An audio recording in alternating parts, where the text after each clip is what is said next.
ডিমের এই রেসিপিটা যেদিন আমি বাসায় তৈরি করি সেদিন ভাত একটু বেশিই রান্না করি, আর এটা নিয়ে সবার কাড়াকাড়ি লেগে যায় যে কে কতটা খাবে। তো প্রথমে আমি 2টা ডিম সিদ্ধ করে নিয়েছি। ডিমগুলো সিদ্ধ হলে আমি এগুলোকে পাতিল থেকে তুলে নিচ্ছি। তারপর আমি একটা প্যানের ভিতর দিয়ে দিচ্ছি একটা টমেটো মাঝ বরাবর কেটে আমি এগুলোকে ভেজে নিব। তারপর আমি এখানে 4টা শুকনো মরিচ নিয়েছি আর দিয়ে দিচ্ছি 1 কোয়া বড় সাইজের রসুন। এটাকে আমি 2 খণ্ড করে দিয়ে দিয়েছি তেলের ভিতরে। তারপর আমি মরিচগুলোকে নেড়ে চেড়ে সুন্দর একটা কালার হওয়া পর্যন্ত ভেজে নিব। মরিচগুলোতে যখন খুব সুন্দর একটা কালার চলে আসবে আর সুন্দর একটা ফ্লেভার আসবে, তখন আমি এগুলোকে তেল থেকে তুলে নিব। আমি তুলে একটা প্লেটে তুলে নিচ্ছি।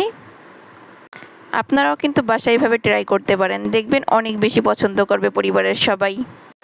আজকের এই ভিডিওতে আপনারা নতুন হয়ে থাকলে প্লিজ চ্যানেলটিকে সাবস্ক্রাইব করে দিবেন আর পেজটিকে ফলো করে দিবেন, যাতে এরকম মজার মজার ভিডিও সবার আগে আপনারা পেয়ে যান। টমেটোর একটা সাইড ভালো মতো ভাজা হয়ে গিয়েছিল, এখন আমি এগুলোকে উল্টিয়ে দিয়েছি। অন্যদিকে আমি 2টা ডিমকে 4 টুকরা করে নিয়েছি। তারপর আমি এগুলোকে উপর করে তেলের ভেতর দিয়ে দিচ্ছি। ডিমের একটা সাইড যখন ভাজা হয়ে যাবে তখন আমি অপর সাইড উল্টিয়ে দিচ্ছি।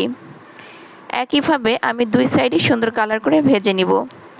তারপর টমেটোগুলো উঠিয়ে নিচ্ছি। এখন ডিমগুলো ভাজা হয়ে গিয়েছে, ডিমগুলো তেল থেকে উঠিয়ে নিচ্ছি। সব কিছু আমি একটা প্লেটে তুলে নিয়েছি। এখন আমি এগুলো মেখে নিব। আমি প্রথমে শুকনো মরিচের বোটাগুলো খুলে নিচ্ছি। এরপর আমি স্বাদ মতো লবণ দিয়ে দিব মরিচের ভিতরে। তারপর মরিচটাকে লবণ দিয়ে ভালো মতো একটু গুঁড়ো করে নিচ্ছি। মরিচটা গুঁড়ো করা হয়ে গেলে এর সাথে আমি যে রসুনটা ভেজে নিয়েছিলাম ওই রসুনটাকেও মেখে নিব।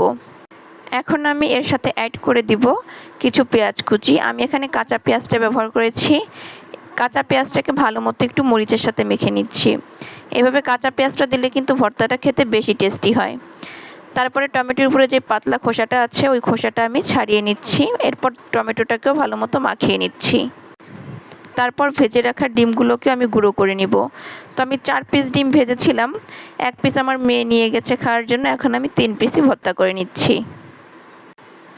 ডিমটা যখন গুঁড়ো করা হয়ে যাবে তখন আমি সবগুলোকে ভালো মতো অ্যাডজাস্ট করে নিচ্ছি। একটু ভালো মতোই মাখিয়ে নিতে হবে, যতটা ভালো করে মাখানো হবে টেস্ট কিন্তু ততটাই ভালো আসবে।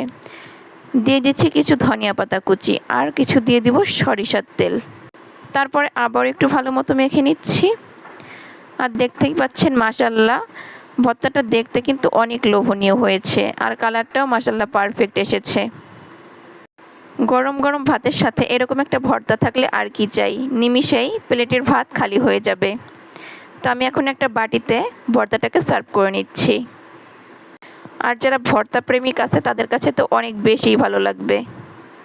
আজকের এই সহজ এবং মজাদার রেসিপিটা আপনাদের কাছে কেমন লেগেছে অবশ্যই কিন্তু কমেন্ট করে জানাবেন। ভালো লাগলে ভিডিওতে একটা লাইক দিয়ে দিবেন। সবাই ভালো থাকবেন, সুস্থ থাকবেন, সবসময় আমার পাশে থাকবেন। আজ এই পর্যন্তই। আল্লাহ হাফেজ।